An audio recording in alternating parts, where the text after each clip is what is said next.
Hello hello, నేను SBI bank నుంచి call చేస్తున్నాను అండి. చెప్పండి. మీ బ్యాంక్ అకౌంట్ కేవైసీ కంప్లైంట్ ఉంది. 2 రోజుల్లో కేవైసీ అప్డేట్ చేసుకోకపోతే మీ బ్యాంక్ అకౌంట్ బ్లాక్ చేస్తాం. సార్, నేను ఇప్పుడు ఏం చేయాలి? నేను చెప్పే స్టెప్స్ ఫాలో అవుతే మీ బ్యాంక్ అకౌంట్ అప్డేట్ పూర్తి చేస్తాం. అలాగే sir. Me date of birth చెప్పండి. నా date of birth 30 May 2010. Me ATM card number చెప్పండి. 5327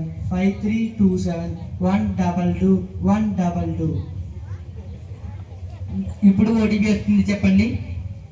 చూస్తున్నాను, చెప్తానారండి. 5327. సక్సెస్ఫుల్గా మీ కేవైసీ అప్డేట్ అయ్యింది. ధన్యవాదాలు.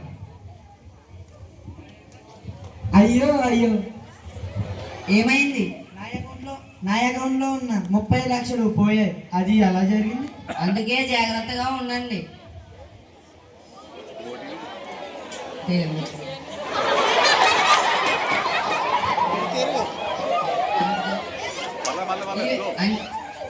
ప్రతి విషయాన్ని క్షుణ్ణంగా తెలుసుకోవాలి. బ్యాంక్ ఎంప్లాయీ ఎవరు మన డెబిట్ కార్డ్ నెంబర్ కానీ ఓటీపీ కానీ అడిగారంటే వాళ్ళు ఖచ్చితంగా ఫ్రాడ్ కానీ సైబర్ నేరగాలు. తస్మాత్ జాగ్రత్త.